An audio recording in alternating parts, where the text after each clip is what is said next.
Mtazamaji, hali nchini Tanzania imechukua sura mpya kabisa. Umoja wa Mataifa umeingilia kati na kutoa agizo zito kwa Rais Samia kuhusu maandamano ya tarehe 9 Disemba. Ni mara chache sana taasisi kubwa kama UN kuingilia moja kwa moja masuala ya ndani, lakini safari hii wameweza kuamua kunena na hata kuchukua hatua nzito dhidi ya Rais Mama Samia Suluhu Hassan. Je, ni nini kinafanya UN kuchukua hatua hii kali? Ni nini ambacho kimeweza kuchangia? Pia, na hali ina maana gani kwa maandamano ya vijana Gen Z na mustakabali wa siasa katika Jamhuri ya Tanzania? Ila mtazamaji wangu, kabla niweze kuendelea, ni vyema iwapo utaweza kuchukua sekunde yako moja kwa hapo kubonyeza maneno yaliyoandikwa subscribe chini ya video hii, muhimu kabisa like na kushare video zetu. Naam mtazamaji wangu, ikiwa ni siku chache zimeweza kusalia tarehe 9 iweze kufika, tarehe ambayo vijana Gen Z wanazidi kushinikiza na kudai kwamba lazima takuwa akiandamana ili uongozi ulioko madarakani hivi sasa uweze kutia juhudi na pia kufanikisha walioweza kuyaahidi, pia kile kilichoweza kutolewa na mashirika ya mataifa ya kigeni, ya kwamba miili ya vijana Gen Z walioweza kuaga dunia waweze kupelekwa katika familia zao. Mtazamaji wangu, hatua hii moja kwa moja inaonekana kummaliza Rais Mama Samia Suluhu Hassan kisiasa, yeye pamoja na viongozi wengine katika chama cha CCM. Mtazamaji wangu, amini usiamini, hatua hii inaweza kufuatia kutokana na picha unayozidi kuitizama katika skrini yako iliyoweza kutolewa siku ya jana, ya kwamba shirika la UN limeweza kudai kwamba kwa njia moja ama nyingine, kwa wale wote walioweza kuaga dunia, basi kwa wale wote jamaa wao walioweza kuaga dunia, basi waweze kujitokeza na kudai miili ya jamaa wao, jambo ambalo hivi sasa mtazamaji wangu, kwa njia moja ama nyingine inaonekana kuwa pigo kubwa, hasa kufahamika na kufahamishwa na kile ambacho kiliweza kutokea, kwani katika documentary iliyoweza kufanywa na runinga ya CNN iliweza kufichua njama iliyoweza kufanyika kwa watu kuzikwa pahali pamoja, jambo ambalo hivi sasa inazidi kuwa pigo kubwa baada ya taarifa ya Umoja wa Mataifa kudai ya kwamba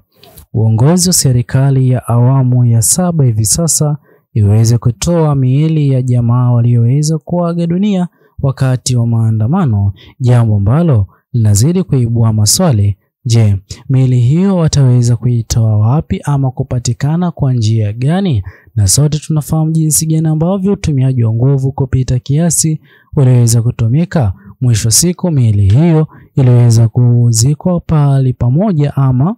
kutoweka katika hali isiyokuwa ikijulikana, na jinsi ambavyo watu waliweza kutarajia kuelekea katika baadhi ya hospitali mikoa mbalimbali kutafuta jamaa wao.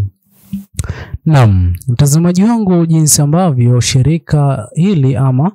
UN imeweza kuzungumzia maandamano ya tarehe 9, pia imeweza kudai kwamba kwa njia moja ama nyingine ni vyema iwapo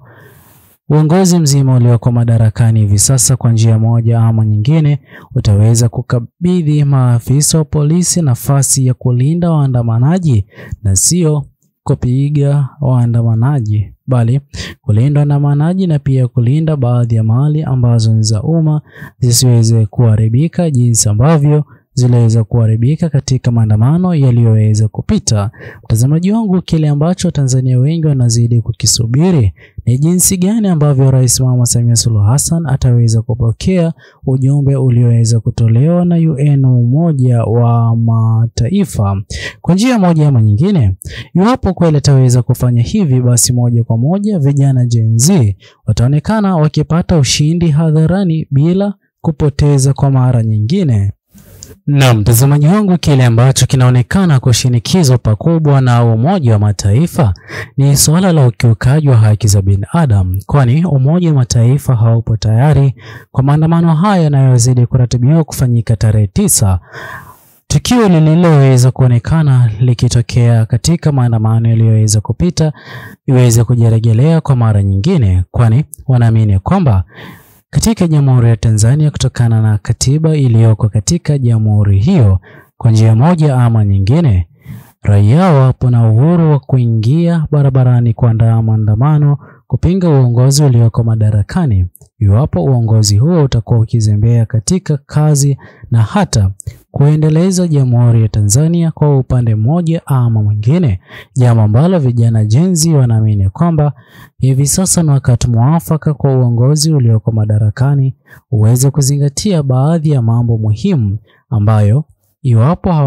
uongozi huo hautaweza kurejesha, basi moja kwa moja utaweza kuathirika pakubwa kwa azma zao za kufanikisha nafasi walizoweza kuzipata kwa uchaguzi ulioweza kupita kudumu kwa miaka 5. Mtazamaji wangu, amini usiamini, hatua na taarifa la hivi sasa la Umoja wa Mataifa ni jambo ambalo vijana wengi wa Gen Z wameweza kujivunia na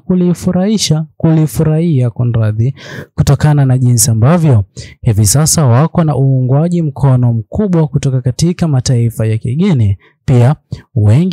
watu wanazidi kufuatilia taarifa za Jamhuri ya Tanzania kwa njia moja ama nyingine. Watajua ni kipi ambacho wataweza kujitetea nacho kipindi na wakati ambapo maandamano ya tarehe 9 yataweza kufika. Mtazamaji wangu, hii ni dalili ambayo idadi kubwa wa Tanzania hawakuwa kitarajia kwa mapema kwa staili hii, ila kwa jinsi ambavyo mambo yanayozidi kuonekana yakienda, mtazamaji wangu, amini usiamini, ni pigo jipya kwake Rais Mama Samia Suluhu Hassan, kwani huenda kaweza kulazimika kujiandaa upya kukabidhiana na vijana hawa Gen Z kwa mara nyingine, wanaozidi kuendelea kuandamana kudai haki na pia kuomba uhuru uweze kuwepo katika Jamhuri ya Tanzania, jambo ambalo hivi sasa pia mataifa mengi ya kigeni yanazidi kufuatilia kwa ukaribu ili waweze kuona ya kwamba uongozi ulioko madarakani kwa njia moja ama nyingine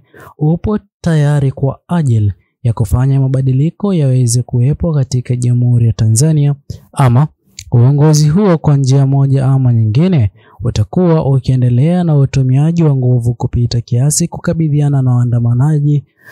na wale wote wanaozidi kupinga na kukosoa serikali hiyo ya awamu ya 7. Mtazamaji wangu, wewe hapo itakuwa vyema iwapo utaweza kutuachia maoni yako katika uwanja wa comment section kuhusiana na tamko lililoweza kutolewa na Umoja wa Mataifa, pia maandamano ya vijana Gen Z, na ni kipi sahihi kwake Rais Mama Samia Suluhu Hassan kukifanya kabla ya maandamano hayo ya tarehe 9.